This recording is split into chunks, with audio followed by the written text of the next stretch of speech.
Hello everyone, MNC Education welcomes you all. MNC Education में आप सबों का बहुत बहुत स्वागत। आज की क्लास में हम झारखंड कर्मचारी चयन आयोग द्वारा आयोजित परीक्षा में पूछे गए प्रश्नों का संग्रह देखने जा रहे हैं और आज उस सीरीज का 18th सेट हम देखने जा रहे हैं। Today we are going to see 18th set out of 25 sets of JSSC previous years general math series. Today's paper is Jharkhand Sub Inspector Daroga PT exam, Jharkhand उप निरीक्षक दरोगा प्रारंभिक परीक्षा, जो कि 25 अगस्त 2017 से 6 सितंबर 2017 के बीच लिए गए थे। तो हम जो है आइए उनके क्वेश्चंस को डिस्कस करते हैं। आज का पहला क्वेश्चन है, if corresponding sides of two similar triangles are in the ratio 7:3, then what is the ratio of its areas? Very simple question and direct one. यहाँ पर क्या है कि दो सिमिलर ट्रायंगल्स के साइड्स के रेशियो दिए हुए हैं 7:3 और ये पूछ रहे हैं कि रेशियो ऑफ इट्स एरियाज क्या होगा। तो हमें पता है कि दो सिमिलर ट्रायंगल्स के एरियाज का रेशियो उनके करस्पॉन्डिंग साइड्स के रेशियो के स्क्वायर के बराबर होता है। मतलब अगर हम यहाँ एरिया 1 बाय एरिया 2 कर दें तो ये हो जाएगा 49, क्योंकि 7 स्क्वायर और 3 स्क्वायर तो 9, तो 49:9 हो जाएगा A1:A2। ठीक है, इतना समझ में आ गया होगा आपको, 49:9। तो ए ऑप्शन इसका करेक्ट है, 49:9, राइट। अगर ये उल्टा रहेगा तो उसके हिसाब से हम चेंजेस कर देते हैं। चलिए क्वेश्चन नंबर 2 देखते हैं। आज का क्वेश्चन नंबर 2 है कि tan A दिया हुआ है 7/24, हमें cos A minus sin A की निकालनी है वैल्यू। तो यहाँ पर tan A अगर हमें दिया हुआ है तो एक राइट एंगल ट्रायंगल बनाइए आप पहले। उसमें जो है आप A इसको रखिए, B C। अब tan A अगर 7/24 दिया हुआ है, हमें cos A minus sin A की वैल्यू निकालनी है, तो ट्रायंगल वाला मेथड सबसे बढ़िया मेथड है। यहाँ पर हम 7/24 लिख देंगे, क्योंकि tan A दिया हुआ है ना, तो वो परपेंडिकुलर बाय बेस होता है। tan A होता है परपेंडिकुलर बाय बेस, यानी कि P/B। तो यहाँ पर बेस जो है ये 24 हो गया और परपेंडिकुलर 7 हो गया, तो यहाँ पर 7/24 हो गया। ठीक है, अब ये एक राइट एंगल ट्रायंगल है, पाइथागोरस थ्योरम लगाएंगे तो इसकी वैल्यू हो जाएगी 7 स्क्वायर प्लस 24 स्क्वायर। ठीक है, तो यहाँ पर ये आ जाएगा 49 प्लस 576। ठीक है, ये होता है 625, जो कि हो जाएगा 25। तो इसका मतलब ये हुआ कि आपको जो ये हाइपोटेन्यूस की लेंथ है वो 25 है। ठीक है, अब हम क्या करेंगे, अब हम निकालेंगे cos A minus sin A की वैल्यू। cos A हमारा होता है B/H और sin A होता है P/H। ठीक है, और H हमने निकाल लिया है 25। ठीक है, B है हमारा 24, तो ये आ जाएगा 24 अपॉन में आ जाएगा 25। P के लिए हम 7 और H के लिए हम 25 यूज़ करेंगे।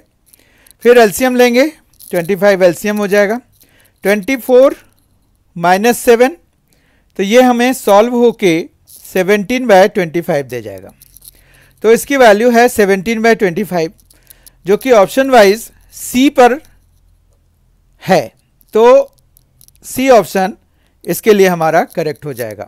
तो क्वेश्चन नंबर 2 का ऑप्शन सी करेक्ट हो जाएगा। क्वेश्चन नंबर 3 देखिए, in 25 litres of milk and water the ratio of milk and water is 3:2। Find the quantity of water to be added in the mixture in order to make this ratio 2:3। अब देखिए यहाँ पर क्या है 25 litres of milk है, उसमें से 3:2 है, तो हम क्या लिख सकते हैं 3x प्लस 2x, ये टोटल कितना है 25 है, तो ये आ गया 5x इज इक्वल टू 25, तो x इज इक्वल टू क्या आ जाएगा 25/5, यानी कि x की वैल्यू आ जाएगा यहाँ पर 5। ठीक है, x हमारे 5 मिल गया। अब जो है इसका ये मतलब हुआ कि मिल्क हमारे पास 3x है ना, तो 3 × 5 यानी कि 15 है, और वाटर हमारे पास 2x है, वाटर ये 2x है, ये मिल्क है, तो वाटर हमारे पास 10 लीटर्स, मतलब 25 लीटर्स में से 15 लीटर्स मिल्क है और 10 लीटर्स वाटर है। ठीक है, यहाँ तक कोई दिक्कत नहीं है।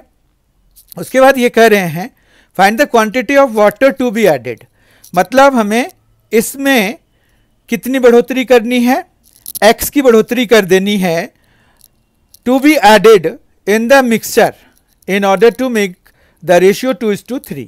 क्वेश्चन बहुत ध्यान से समझिए कि हमें यही रेशियो 3:2 जो है अब 2:3 बन जाए, हमें कितना वाटर मिलाना चाहिए। तो मान रखिए कि x लीटर वाटर मिला दिया, तो 15 तो पहले से ही है मिल्क में कोई चेंजेस नहीं होगा अगर हम वाटर मिलाएंगे, तो 15/10 + x should be equal to 2/3। ठीक है, अब इसको सॉल्व करेंगे और हम x की वैल्यू निकालेंगे। ये इक्वेशन समझ में आ गया। हमने क्या किया, 10 लीटर्स पहले से ही वाटर थे, x लीटर्स और मिला दिया और फिर मिल्क के साथ रेशियो निकाला। मिल्क तो ऑलरेडी 15 लीटर्स हैं ही हमारे पास, तो क्रॉस मल्टीप्लाई कराएंगे इसमें यहाँ पर ऐसे, तो ये 15 × 3 45 हो जाएगा, फिर ये आ जाएगा 2 × 10 + x। ठीक है, यहाँ तक कोई दिक्कत नहीं है। फिर हम इनको सॉल्व करेंगे, तो ये आ गया 45 इज इक्वल टू 20 + 2x, यहाँ पर भी कोई प्रॉब्लम नहीं है। फिर ये 20 इधर ले आएंगे तो 45 - 20 हो जाएगा इज इक्वल टू 2x, और फिर ये जब सॉल्व हुआ तो ये 25 है, ये 2x के बराबर है, तो x कितने के बराबर हो जाएगा, तो x हो जाएगा 25/2 के बराबर, जो कि 12.5 लीटर्स हो जाएगा। ठीक है, मतलब ये हुआ कि 12.5 लीटर्स वाटर मिलाना चाहिए उसमें, तो उसका रेशियो जो है अब मिल्क और वाटर का रेशियो 2:3 हो जाएगा। मतलब इनिशियली तो मिल्क ज़्यादा था पर बाद में वाटर ज़्यादा हो जाता है। ठीक है, तो 12.5 will be correct option, correct answer for this, तो बी है, B option will be correct option for question number 3, right. Let us now see question number 4. The graph of the line x is equal to 15 is parallel to which of the following? Actually अगर आप देखेंगे coordinate axes system में, तो जब भी आप x is equal to something का graph बनाते हैं, मान रखिए कि x is equal to k का आपने ग्राफ बनाया, तो ये जो है ये कौन सी एक्सिस है, ये y एक्सिस है, तो इसके पैरेलल बनती है। ठीक है, तो अब ये k चाहे 15 हो चाहे 20 हो, इससे कोई फर्क नहीं पड़ता। तो x इज इक्वल टू 15 का जो ग्राफ है वो parallel to which of the following होगा, तो y एक्सिस होगा। ठीक है, क्योंकि ये x एक्सिस है, ये ओरिजिन है यहाँ पर, और ये y एक्सिस है, तो y एक्सिस के पैरेलल बनता है जब भी आपका x इज इक्वल टू के फॉर्म के इक्वेशन का ग्राफ हम बनाते हैं। ठीक है, तो इसका करेक्ट ऑप्शन हो जाएगा बी, तो बी ऑप्शन इसका करेक्ट है क्वेश्चन नंबर 4 का। क्वेश्चन नंबर 5 देखते हैं, विच of the following lines pass through the origin. देखिए यहाँ पूछ रहे हैं कि इनमें से कौन सी लाइन है जो कि ओरिजिन मतलब 0 0 से पास कर रही है।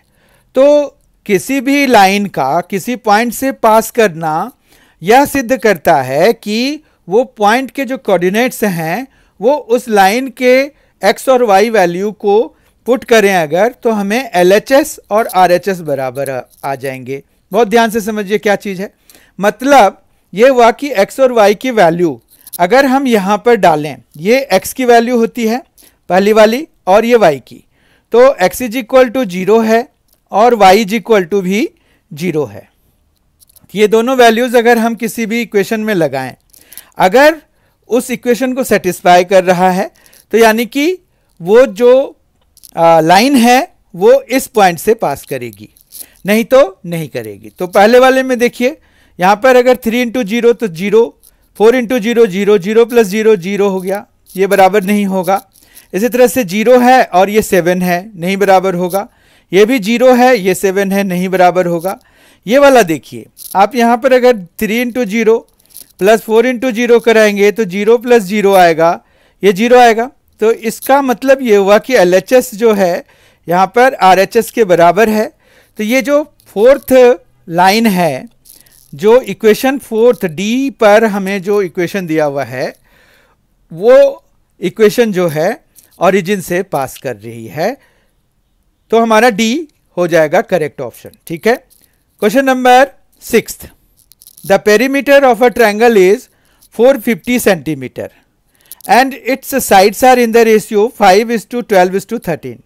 एक्चुअली 5, 12 और 13 जो है ना, ये पाइथागोरियन ट्रिपलेट बनाते हैं, क्योंकि 5 स्क्वायर होता है 25, 12 स्क्वायर होता है 145, तो ये हो जाता है 144। 5 स्क्वायर इज 25, 12 स्क्वायर इज 144, दोनों मिलके हो गया 169, जो कि 13 का स्क्वायर होता है, जो कि तीसरी साइड है। ठीक है। तो ये रेशियो में दिए हुए हैं, हालांकि फिर भी उनके साइड्स जो है वो पाइथागोरियन ट्रिपलेट को फॉलो कर रहे हैं। इसका मतलब ये हुआ कि एक राइट एंगल ट्रायंगल की बारे में बात कर रहे हैं, जिनमें परपेंडिकुलर साइड्स जो है 5x और 12x से बनेगा। ठीक है। 5x और 12x इसके परपेंडिकुलर साइड्स बनेंगे, और जो एरिया होगा वो हो जाएगा हाफ बेस इनटू हाइट। तो इस तरह से ये अगर हम ऐसे कैंसिल करा दें तो 30x स्क्वायर जो है इसका एरिया है। अब बात यह है कि how will we obtain the value of x, हम x की वैल्यू कैसे निकालेंगे। अब पेरीमीटर दिया हुआ है, तो यहाँ पर साइड्स क्या क्या हैं, 5x है, 12x है, 13x है, और ये इक्वल टू 450 हो गया है। ठीक है। तो ये हो गया आपका 25 प्लस 5 30 हो गया, 30x इज इक्वल टू 450। एक जीरो तो काट ही दीजिए, 3 से ये 15 टाइम्स में कैंसिल हो जाएगा। तो x की वैल्यू कितनी आ गई, 15। तो 15 अगर हम यहाँ डालेंगे तो हमारे पास यहाँ पर एरिया इज इक्वल टू कितना आ जाएगा, 30 इंटू 15 स्क्वायर। तो ये आ जाएगा 30 इंटू 15 का हो गया 225 होता है 15 का स्क्वायर। ठीक है। तो ये जब हम कराएंगे मल्टीप्लाई तो 675 हो जाएगा और एक जीरो भी आएगा, तो 6750, और यूनिट जो भी है सेंटीमीटर है तो सेंटीमीटर स्क्वायर इसका एरिया आ जाएगा। तो 6750 है सी ऑप्शन पे। तो हमारे लिए यहाँ पर 6th क्वेश्चन के लिए सी ऑप्शन करेक्ट हो जाएगा। ठीक है। 6750, no problem with it. Question number 7 देखते हैं। A right pyramid is 24 centimetre high and have a base area of 300 square centimeter. Calculate the volume of the pyramid. अब देखिए आपको पिरामिड की वॉल्यूम निकालनी है, जिसकी हाइट जो है 24 सेंटीमीटर दी हुई है और बेस एरिया 300 स्क्वायर सेंटीमीटर दिया हुआ है। अब वॉल्यूम अगर हमें निकालना है पिरामिड का, उसका फॉर्मूला हमें पता होना चाहिए। वो होता है 1/3 फिर बेस एरिया और इनटू में हाइट। ठीक है।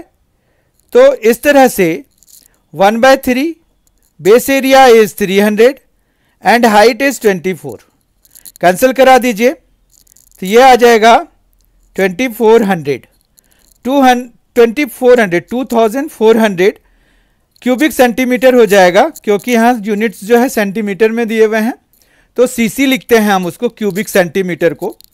तो 2400 या 2400 सीसी लिख सकते हैं, जो कि सी ऑप्शन है हमारे लिए। तो 7th का सी ऑप्शन करेक्ट हो जाएगा। ठीक है। Question number 8, लीजी buys a 200 cc motorbike on cash down and EMI scheme. She made a cash down of 40,560 rupiah and promises to pay 2 more yearly installments of equivalent amount in next 2 years.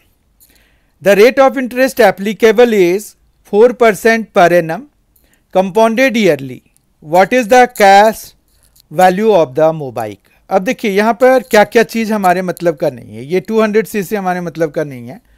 हमें चूंकि price से मतलब है तो हमें किससे मतलब होगा, ये जो डाउन पेमेंट है, तो डाउन पेमेंट हमारे पास है, उसने जो किया है लीजी ने, वो किया है ₹40,560 का। और फिर वो ये भी बोल रही है कि वो 2 और पेमेंट्स करेगी yearly equivalent amount for next 2 years, in next 2 years. Rate of interest है 4%, तो 4/100 हो जाएगा, या 4% अभी लिख लेते हैं। मान रखिए कि ये जो रिमेनिंग जो है, रिमेनिंग प्राइस हम मान लेते हैं x, ठीक है। तो हमारे पास यहाँ पर क्या हुआ कि x इंटू 1 प्लस R/100 का स्क्वायर जो है वो 40,560 के 2 इंस्टॉलमेंट के बराबर होने चाहिए, ठीक है। 4 से ये 25 में कैंसिल हो जाएगा। इस इक्वेशन को समझने की जरूरत है। देखिए रिमेनिंग प्राइस पर ही इंटरेस्ट लगेगा, क्योंकि डाउन पेमेंट जो दिया तो वो तो ऑन द स्पॉट ही ख़त्म हो गया, और रिमेनिंग पेमेंट पर उसको 4% का इंटरेस्ट लगेगा। कंपाउंडेड ईयरली है तो कंपाउंड इंटरेस्ट का फॉर्मूला लगाना पड़ेगा।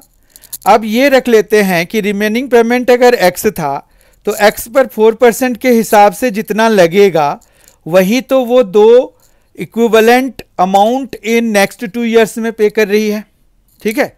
तो यहाँ से जो x की वैल्यू आएगी वो हमें इसमें लगाना होगा, ठीक है। तो यहाँ पर से x की वैल्यू हम निकालने का कोशिश करते हैं। तो ये देखिए ये कितना आ जाएगा, 26/25 इंटू 26/25। ऐसा क्यों, क्योंकि स्क्वायर है तो दोनों को हमने खोल के लिख दिया। तो 40560 है इंटू 2 है, ठीक, कोई दिक्कत नहीं है। अब यहाँ पर अगर हम देखें तो 26 से हम कैंसिल करा सकते हैं, किसको, 26 से हम कैंसिल कराएंगे अगर 40,560 को, तो वो कितने में जाएगा।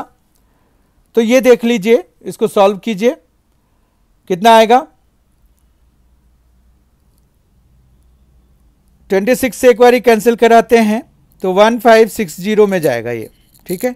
फिर और जब दोबारा हम अगर कराएंगे तो ये जो है 60 में चला जाएगा, ठीक है। अब क्या हुआ कि x की वैल्यू हमारे पास 60 इंटू 2 120 हो गया, ये x इक्वल टू है 120 इंटू ये 25 इंटू 25 होता है 625, और ये सभी मल्टीप्लाई होके एक जीरो लगा दीजिए, 12×5 = 60 हो गया, 6 आ गया, 12×2 = 24 प्लस 6 30 हो गया, 3 आ गया, 12×6 = 72 प्लस 3 75। तो 75,000 जो है उसकी वैल्यू हो गई, जो रिमेनिंग पेमेंट बचा हुआ था डाउन पेमेंट के बाद। तो जो कैश वैल्यू है, कैश वैल्यू अगर हमें निकालना है तो वो हो जाएगा ये 75,000 प्लस 40,560, ठीक है। तो ये हमारे पास आ जाएगा 560, और ये आ गया, तो ये आ गया 115,560। अगर हम ऑप्शन वाइज देखें तो कोई भी नहीं है, इसके नियर बाई तो यही है। अगर हम इसको 5 सपोज कर लें तो हमारा सी ऑप्शन इसका करेक्ट हो जाएगा, 115,560 will be the correct option, ठीक है। अब हम 9th क्वेश्चन देखते हैं। क्वेश्चन नंबर 9 है, in a mixture of A and B, the A is 60%. To 40 kg of mixture, a quantity of B is added and then the A is 53.33%. How many kg of B are added?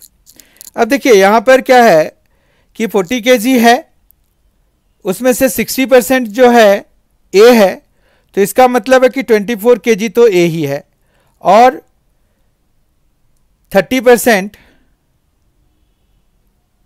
40% जो है आपका, ये 60% अगर A है 40% B हो गया, तो 16 kg जो है बी का हो गया। तो ये ए है, ये बी है, ठीक है।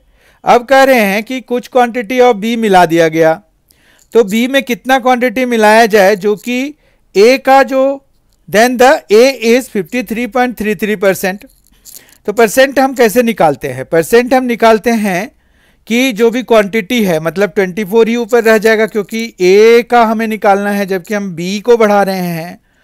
तो बी अगर मान रखिए कि हमने इसमें प्लस एक्स कर दिया, ठीक है, तो हमारे पास जो परसेंटेज निकलेगा वो टोटल में से एक्स बढ़ जाएगा और इनटू 100, ये हमारा किसके बराबर होना चाहिए? 53.33 के बराबर होना चाहिए, ठीक है बात। तो अगर हम इसको सॉल्व कराते हैं तो हमारे पास जो है ये कैसे सॉल्व होगा? तो यहाँ पर ये है कि 2400 है इज इक्वल टू 53.33 और इनटू में 40 प्लस एक्स है, ठीक है। तो जब आप इसको सॉल्व कराएंगे तो 2400 बाय 53.33 आ जाएगा और माइनस 40 भी आ जाएगा इज इक्वल टू एक्स, ठीक है। अब इसको सॉल्व करना है तो हम क्या करेंगे, यहां पर आ जाएगा 2400 माइनस ये आ जाएगा, एक जीरो लगा दीजिए, 4 3 ज़ा 12, 4 3 ज़ा 12 प्लस 1 13, 4 3 ज़ा 12 प्लस 1 13, 4 5 ज़ा 20 21 हो जाएगा और 2 डेसिमल प्लेसेस पे लगा देते हैं और अपॉन में है 53.33 इज इक्वल टू एक्स। तो ये जो है आपको आ जाएगा यहाँ पर 0.80, उसके बाद ये आ जाएगा 6, ये भी आ जाएगा 6 और ये आ जाएगा 2, ठीक है।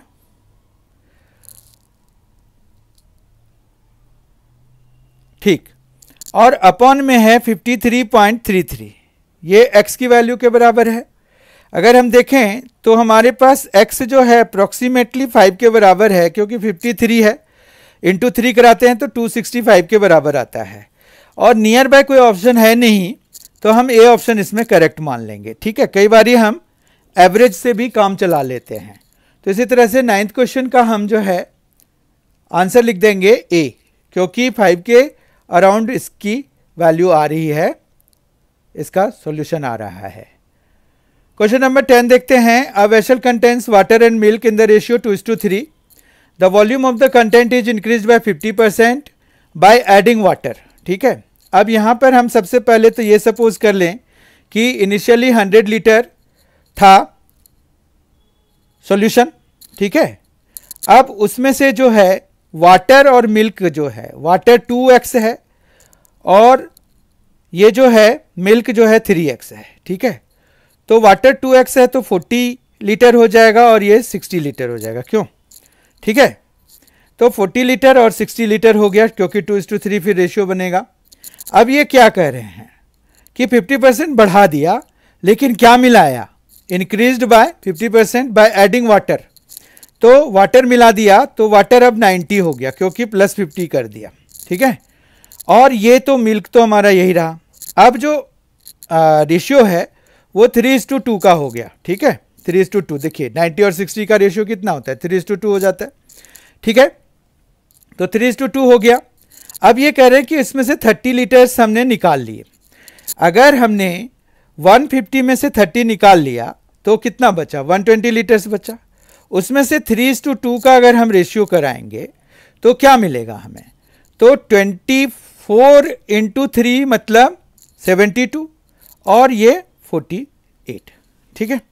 ये समझ में आ रहा है, मतलब 72 जो है हमारा वाटर है और 48 जो है हमारा मिल्क है, ठीक है। अब अगर देखें तो ये जो है हमारा 7x के बराबर है और ये हमारा 3x के बराबर है। यहाँ पर ये किया कि 30 लीटर्स जब निकाला तो इन्होंने 30 लीटर्स ऐड भी किया, ठीक है। 30 लीटर्स जब ऐड करेंगे तो 72 प्लस 30 हो जाएगा और फिर ये 7x और ये 3x है, तो ये हो गया 102 और ये हो गया 48। तो यहाँ से x की वैल्यू निकालनी है। अगर x की वैल्यू देखिए 7x 102 के बराबर है तो x कितना है, 16 के बराबर है। यहाँ से भी ये कंफर्म हो रहा है क्योंकि 3 इंटू 16 48 के बराबर होता है। अब x अगर हमारा 16 है तो हमें यहाँ कह रहे हैं कि find the original volume of the solution. Original volume हमारा कितना था, 5x का था, ठीक है, 5x का था, वो तो 100 हमने ऐसे सपोज किया था कि हम रेशियो आराम से निकाल पाए। तो हमारे पास 5x था और x की वैल्यू 16 है तो 80 लीटर्स हो गया ना, 16 इंटू 5 तो 80 लीटर्स हो गया। तो इनिशियली जो है इसमें 80 लीटर्स का सॉल्यूशन था, volume of original volume of the solution 80 litres, ठीक है। इस तरह से भी ऑप्शन इसका करेक्ट हो जाएगा। Question number 11, there are two numbers x and x plus 1 such that 1 by x minus 1 by x plus 1 is equal to 240. Find the value of x. It is very simple, just simplify it. तो यहाँ पर आ जाएगा x into x plus 1 और यहाँ पर आ जाएगा x plus 1 minus x is equal to 1 by 240, ठीक है। x से x कैंसिल हो जाएगा तो ये आ गया 1 by x square plus x is equal to 1 by 240। फिर इसको हम क्वाड्रेटिक इक्वेशन की तरह ट्रीट कर लेंगे तो ये आ जाएगा ये। अब जो है इसको स्प्लिटिंग द मिडल टर्म कराएंगे तो 16 इंटू 15 जो होता है वो 240 होता है, तो ये कुछ इस तरह से आ जाएगा। और x कॉमन ले लेंगे तो x प्लस 16 आ गया, माइनस 15 कॉमन ले लेंगे तो भी x प्लस 16 आ गया इज इक्वल टू 0।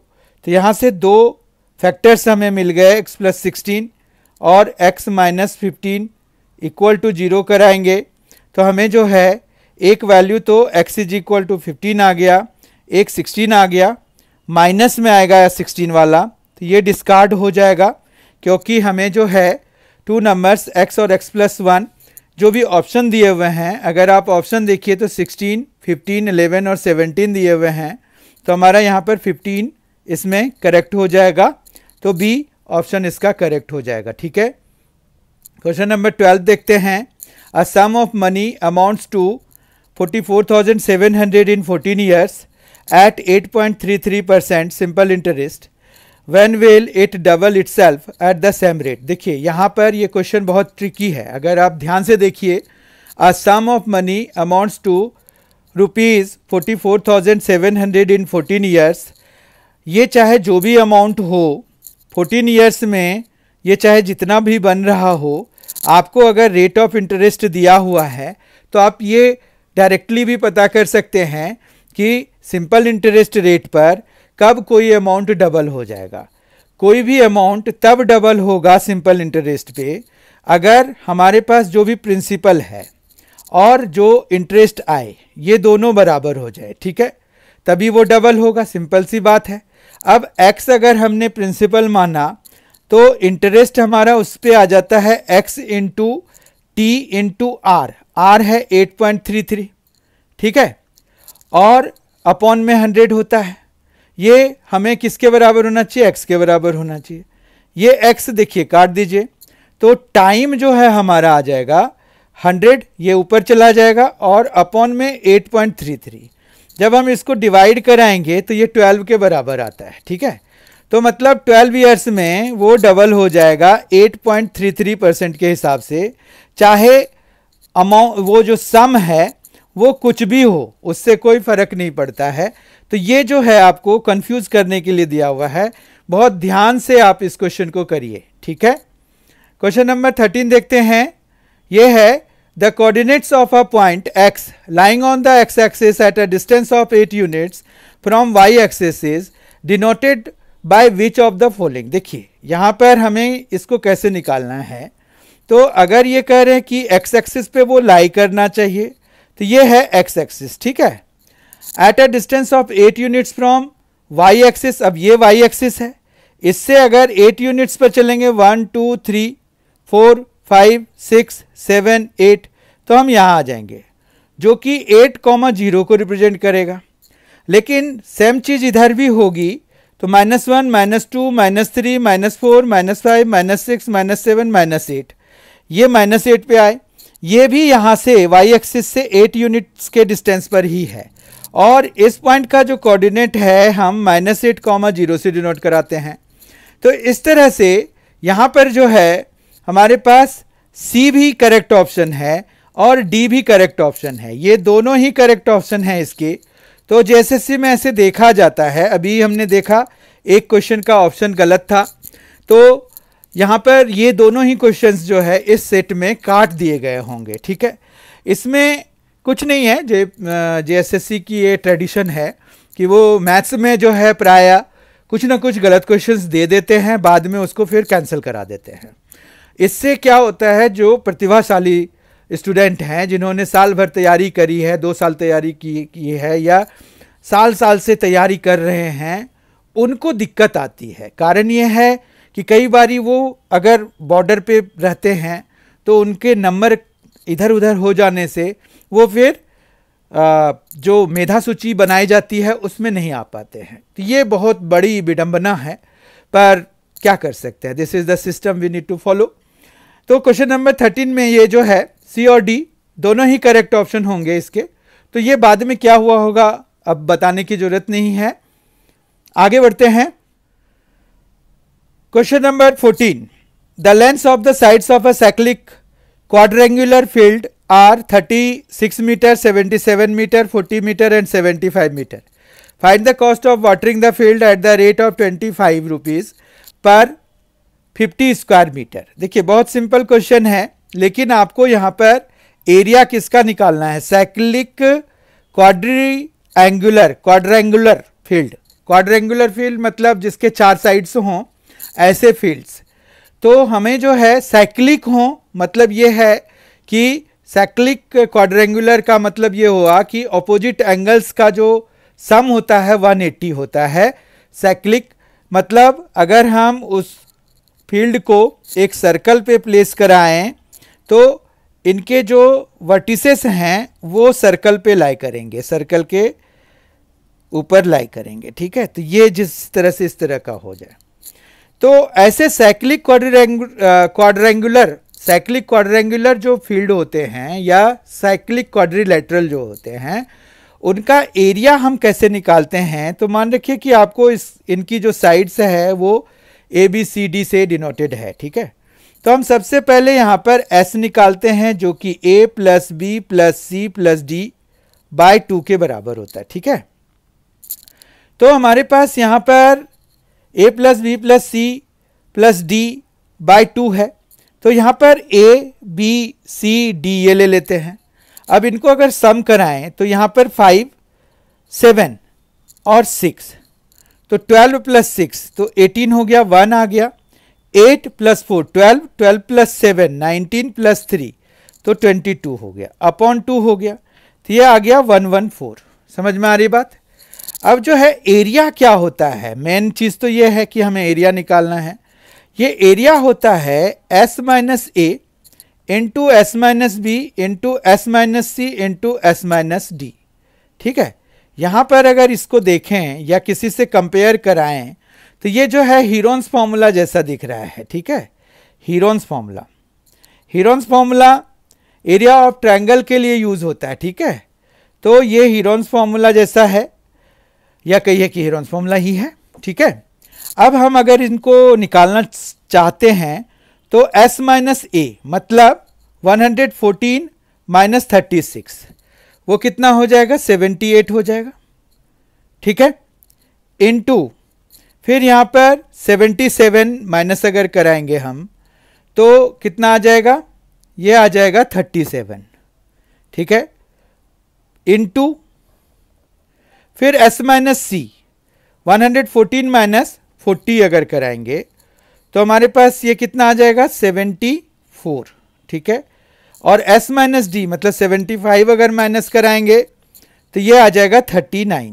ठीक है, अब जो है हम इनको ब्रैकेट से निकालेंगे।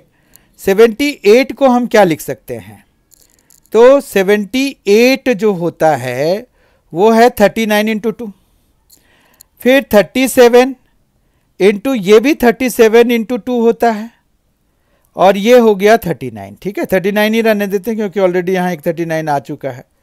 तो यहाँ पर 39 एक निकल जाएगा इन दोनों के बदले में, फिर इन दोनों 2 के बदले में एक 2 निकल जाएगा और ये 37 के बदले में 37 निकल,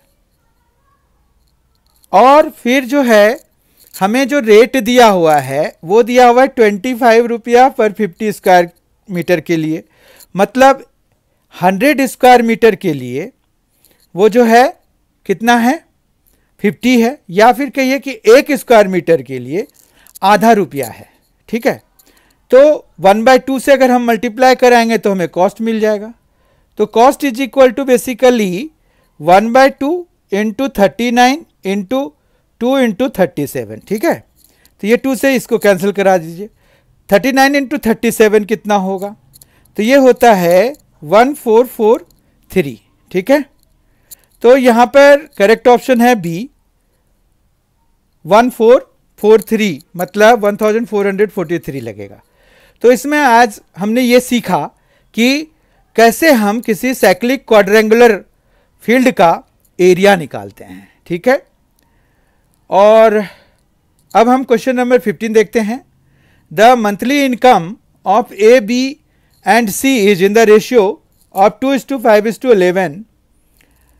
The monthly income of B is 29,100 more than of A. What is the monthly income of C? ठीक है, तो हम अगर यहां पर देखें तो 2, 5, 11 है।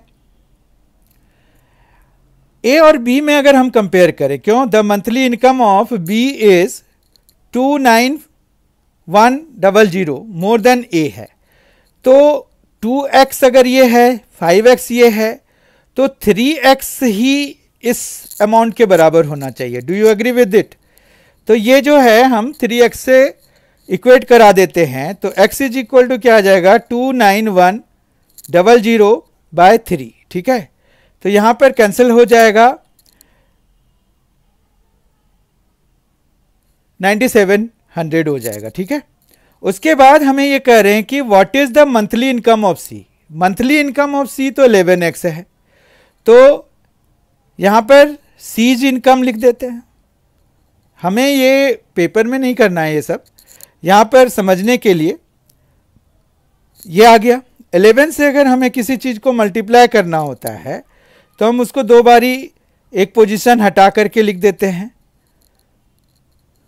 ठीक है, तो ये आ गया 106,700। डी ऑप्शन करेक्ट हो गया इसका। तो हमारे पास 15th क्वेश्चन का डी ऑप्शन करेक्ट हो गया। क्या क्या किया हमने ये आपको पता चल गया होगा। हमने डायरेक्ट वो चीज़ें ली जिनकी ज़रूरत थी। ठीक है, तो आपको अगर समझ में नहीं आया है तो बहुत धीरे धीरे पॉज करके आप इसको समझने की कोशिश कीजिए, खुद सॉल्व करने की कोशिश कीजिए। आई होप कि आपको समझ में आ जाएगा, आई बिलीव इट। अब आ जाते हैं 16th क्वेश्चन पे। A to B है 2:3, B to C है 4:5, C to D है 3:7। A to B to C to D हमें निकालना है। तो हम यहाँ पर एक काम ये कर सकते हैं कि A/B अगर हमारे पास 2/3 है तो हम B की वैल्यू निकाल सकते हैं। ठीक है, B हो जाएगा हमारा 3A/2, कोई प्रॉब्लम नहीं। फिर अगर हमें B/C जो है वो 4/5 दिया हुआ है तो हम जो है C की वैल्यू निकाल सकते हैं 5B/4। ठीक है, और B हमने यहाँ पर अगर ये ले लेते हैं 3/2A, तो 5/4 इंटू 3/2A, तो यह आ जाएगा 15/8A। ठीक है, इतना समझ में आ गया। फिर इसी तरह से C/D के लिए हम करने जा रहे हैं। C/D है 3/7, तो यहाँ पर D हमें निकालना है, तो वो हो जाएगा 7C/3। 7C/3 का मतलब हो गया कि ये आ गया 7/3 इंटू C हमने निकाला है 15/8। ठीक है, और A यहाँ से 3 5 कैंसिल हो जाएगा, तो ये आ गया आपका 35/8A। ठीक है, अब जो है हमें रेशियो निकालना है, तो 9 A/B/C/D इज इक्वल टू क्या हो जाएगा यहाँ पर, तो A है हमारा A, B है 3/2A। ठीक है, तो ये 3/2A लगा देंगे। C है हमारा 15/8A और D है हमारा 35/8A। सबसे पहला काम तो आप ये कीजिए कि ए हटा दीजिए सब जगह से, क्योंकि सब जगह एक कॉमन चीज़ है। फिर दूसरा काम ये है कि हमें जो डिनोमिनेटर है उनके एलसीएम से मल्टीप्लाई कराना है थ्रू आउट, ताकि हमारा डिनोमिनेटर का चक्कर खत्म हो जाए। तो यहाँ 2 है और 8 है और 8 है और इधर तो 1 है, तो हमें जो है 1 2 8 8 का एलसीएम 8 ही होता है। तो 8 से अगर हम थ्रू आउट मल्टीप्लाई कराएंगे तो यहाँ पर क्या आ जाएगा, 8 आ जाएगा। यहाँ पर क्या आ जाएगा, ये 2 है तो 4 बचेगा, 4 3 ज़ा 12 हो जाएगा, ठीक है। और फिर ये 15 ही रह जाएगा क्योंकि अपॉन में 8 है, और 35 ही रह जाएगा क्योंकि अपॉन में 8 है, ठीक है। तो ये रिक्वायर्ड रेशियो आ गया 8:12 is to 15 is to 35, ठीक है। तो 8:12 is to 15 is to 35, तो सी ऑप्शन इसका करेक्ट हो जाएगा, कोई प्रॉब्लम नहीं है। 8:12 is to 15 is to 35। आगे बढ़ते हैं। Question number 17, Devraj reduced the number of employees at his office at Kalighat in the ratio of 20:17। उसने रिड्यूस कर दिया, पहले 20 थे अब 17 हो गए। And increased there monthly salaries in the ratio of 5:6। तो पहले जिनकी 5x थी सैलरी, अब 6x मिलने लग गया उनको। What is the ratio of the salary bill of Devraj initially and now. तो यहाँ पर इनिशियली 20 थे, अब 17 हो गए, ठीक है। पहले जो सैलरी का वो था 5 था, अब जो है 6 हो गया। रेशियो चाहिए ना आपको, तो यहाँ पर x वगैरह नहीं भी लगाएंगे तो कोई दिक्कत नहीं है, आप यहाँ पर सीधा सीधा ऐसे लिख दीजिए। अब रेशियो अगर हम देखें तो ये 50:51 है, ठीक है। तो हमारे पास जो ऑप्शन वाइज है वो बी ऑप्शन करेक्ट हो जाएगा। तो 17 क्वेश्चन का बी ऑप्शन करेक्ट हो जाएगा। क्वेश्चन नंबर 18 देखते हैं। Two triangles ABC and DEF are such that DE is equal to AB, DF is equal to AC and angle D is equal to angle A. If BC is equal to 12, then find the measure of EF। अब यहाँ देखिए दो triangles अगर आपको दिए हुए हैं, ABC है और दूसरा जो है DEF है। लेट अस सपोज हमने ये दो ट्रायंगल्स ले लिए, तो यहाँ पर जो है ये कह रहे हैं कि AB जो है वो DE के बराबर है और DF जो है वो जो है AC के बराबर है, ठीक है। और एंगल A और एंगल D आपस में बराबर हैं। तो ये जो है by SAS triangle ABC congruent है ट्रायंगल DEF के, और इस तरह से CPCT से BC जो है EF के बराबर हो जाएगा और BC है 12, तो EF जो है हमारा 12 सेंटीमीटर हो जाएगा, ठीक है। तो इस तरह से डी ऑप्शन इसका करेक्ट हो जाएगा क्वेश्चन नंबर 18 का। क्वेश्चन नंबर 19 देखते हैं। The perimeter of a parallelogram is 22 centimetre. तो यहाँ पर एक पैरेललोग्राम है, उसका जो पेरीमीटर दिया हुआ है वो 22 है। अगर पेरीमीटर की बात कर रहे हैं हम, तो मतलब सम ऑफ साइड्स होता है। x ये मान लेंगे, y ये, तो ये x हो जाएगा, ये y हो जाएगा। इस तरह से 2 × x + y जो है वो 22 है। तो x + y कितना हो गया, 11 हो गया। इसमें से x हमने लॉन्गर साइड माना हुआ है वो 6.5 है, तो y = 11 - 6.5, तो 11 - 6.5 होता है 4.5 सेंटीमीटर। यानी कि जो शॉर्टर साइड है उसकी लेंथ कितनी हो जाएगी, 4.5 centimetre. Option wise A option इसका करेक्ट हो जाएगा। 28th क्वेश्चन और आखिरी क्वेश्चन आज के सेशन का। The angles of a quadrilateral are in the ratio 1:2:3:4। What is the measure of the largest angle. तो यहाँ पर लार्जेस्ट एंगल तो पहली बात है कि 4x है, ठीक है, ये हमें निकालना है। अब अगर हम इनको सम करें और ASP लगाएं, ASP विल बी यूज्ड है। यहाँ पर 4 + 3 7 प्लस 2, 9 प्लस 1 10, तो 10x किसके बराबर हो गया? अगर क्वाड्रिलेटरल में ASP लगा रहे हैं तो किसी भी क्वाड्रिलेटरल में सम ऑफ ऑल एंगल्स होता है 360, ठीक है। तो x इज इक्वल टू कितना हो जाएगा? 360 बाई 10, तो 36 हो जाएगा, ठीक है। तो लार्जेस्ट एंगल हो जाएगा 4x, वो हो जाएगा 4 इंटू 36, ये हो गया यहाँ पर 144, तो 144 डिग्री लार्जेस्ट एंगल है, ठीक है। तो सी ऑप्शन इसका करेक्ट हो गया। इस तरह से हमने आज 20 बहुत ही बेहतरीन क्वेश्चंस देखे।